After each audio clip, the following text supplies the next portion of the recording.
শীতের সবে শুরু আর বাজারে শীতের সবজি সহ পেঁয়াজকলি উঠে পড়েছে। আজকে রুই মাছ দিয়ে পেঁয়াজকলি দিয়ে পাতলা একটু ঝোল বানিয়েছিলাম, তারই রেসিপি শেয়ার করছি। Hello friends, welcome back to Aju and mom cooking and blogging. পেঁয়াজকলি দিয়ে রুই মাছের পাতলা ঝোল বানানোর জন্য আমি এখানে 5 পিস রুই মাছ নিয়ে নিয়েছি। তোমাদের যে কটা দরকার হয় তোমরা সে কটাই নিও। এবার এর মধ্যে যেমন লবণ হলুদ মাখিয়ে ম্যারিনেট করতে হয় তেমন আমি ম্যারিনেট করে রেখে দেবো। অনেকে আবার একটু লঙ্কা গুঁড়ো দেয়, তবে আমি লঙ্কা গুঁড়োটা দিই না, প্লেন লবণ হলুদ দিয়ে ম্যারিনেট করে রেখে দিই। মোটামুটি আধ ঘন্টা ম্যারিনেট করলেই হবে। যতক্ষণ মাছ ম্যারিনেট হচ্ছে ততক্ষণ আমরা পেঁয়াজকলিগুলোকে কেটে ফেলবো। পেঁয়াজকলি আমি এখানে খানকুড়ি নিয়েছি, খুব বেশি নিইনি, কারণ পেঁয়াজকলি দিয়ে ঝোলটা একেবারে ঢেকে যাবে এরকমও নয়, আবার পেঁয়াজকলি একেবারেই দেখা যাবে না এরকমও নয়।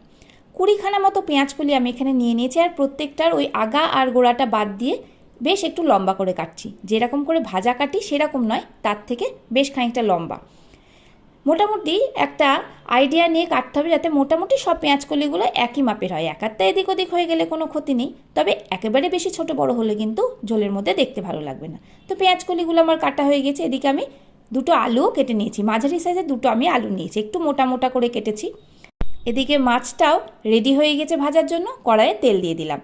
তেলটা গরম হলে একটু সামান্য হলুদ দিয়ে এর মধ্যে আমি মাছ ছেড়ে দিচ্ছি। ঢাকা চাপা দিয়ে একটুখানি করব।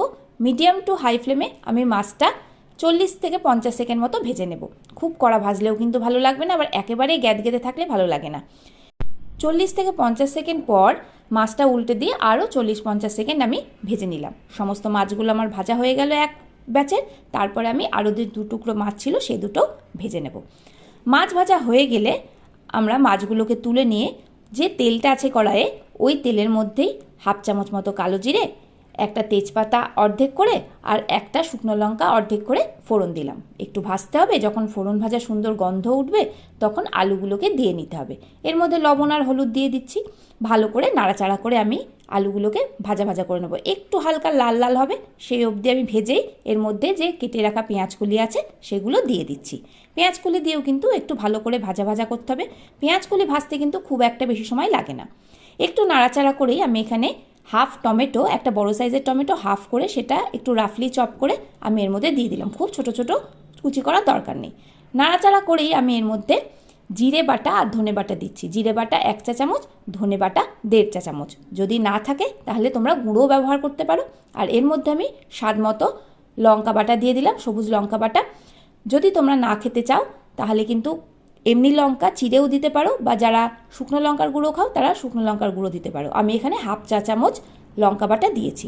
এবার খুব ভালো করে কষিয়ে নিচ্ছি। মশলাটা যখন কষে যাবে, সুন্দর একটা গন্ধ উঠবে, তখন আমি এর মধ্যে সামান্য একটু হলুদ দিয়ে নেব। হলুদের সঙ্গে একটু চিনিও দিয়ে নিচ্ছি। তোমাদের যদি চিনিটা অপছন্দ হয় বা কেউ কেউ রান্নায় চিনি একেবারেই পছন্দ করে না, তারা চিনিটা স্কিপ করে যেও। এবার আরেকটুখানি ভালো করে নাড়াচাড়া করে নিয়ে যখন মশলাটা বেশ কষা কষা হয়ে যাবে তখন আমি এর মধ্যে জল দিয়ে দিচ্ছি। আমি এখানে গরম জল দিয়েছি। গরম জল দিলে রান্নাটা তাড়াতাড়ি হয়। গরম জল দিলেই তাড়াতাড়ি ফুটে উঠলো। এবার আমি এর মধ্যে মাছগুলো দিয়ে দিলাম। মাছগুলো দিয়ে আমি এখানে মোটামুটি 3 থেকে 4 মিনিট মিডিয়াম ফ্লেমে ফুটিয়ে নেব। খুব হাই ফ্লেমে ফোটাবো না, কারণ তাহলে ঝোলটা খুব তাড়াতাড়ি শুকিয়ে যাবে। মোটামুটি 3 থেকে 4 মিনিট ফুটিয়ে নেওয়ার পরে আমি মাছগুলোকে একটু উল্টে পাল্টে দেবো। মাছগুলোকে উল্টে পাল্টে দিয়ে কিন্তু আমি আবার ঢেকে দেবো মিনিট 2-3-এর জন্য। ঢাকা চাপা দিয়ে রান্না করলে কিন্তু তাড়াতাড়ি রান্নাটা হয়ে যাবে। এবার আমি একটু দেখে নেব যে এখানে নুন মিষ্টি কী লাগবে, যেটা লাগবে সেটা আমি দিয়ে নেব। আমার এখানে একটু লবণ দরকার ছিল, তাই আমি এর মধ্যে একটু লবণ দিয়ে নিয়েছি।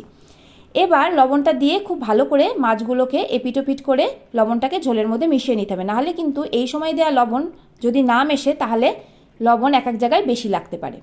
ঢাকা চাপা দিয়ে আরও মিনিট 2 রান্না করার পরে আমার মাছগুলো হয়ে গিয়েছে। এবার আমি গ্যাসের ফ্লেমটা অফ করে দেবো আর স্ট্যান্ডিং টাইমে দেবো 2 থেকে 3 মিনিট। এই পেঁয়াজকলি দিয়ে মাছের ঝোল কিন্তু গরম ভাতে শীতকালে খেতে খুব ভালো লাগে।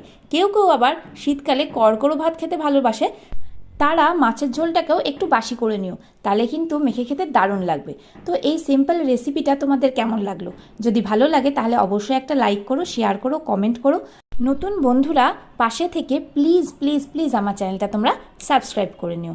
আর অবশ্যই বেল বাটনটা ক্লিক করো যাতে আমাদের দেওয়া ভিডিও তোমাদের কাছে পৌঁছায় সববার আগে। এতক্ষণ ধরে তোমরা যে আমার ভিডিওটা দেখলে তার জন্য তোমাদের জানাই অসংখ্য ধন্যবাদ।